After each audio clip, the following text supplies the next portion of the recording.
যা তুমি খেলে তা হজম হয়ে গেল, যা কাপড় ক্রয় করলে তা ছিঁড়ে ফেটে গেল, নষ্ট হয়ে গেল, আর বাকি যা কিছু করো না কেন, খাওয়া আর কাপড় ক্রয় বাদে, খাওয়া আর কাপড় ক্রয় বাদে টাকা দিয়ে আর বাকি যা কিছু করো না কেন, বাড়ি হোক জমি হোক, সেটা তোমার ছেলে মেয়ে ভাগ করে নিয়ে নিবে।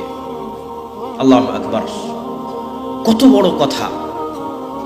তাহলে আপনার থাকলো কি?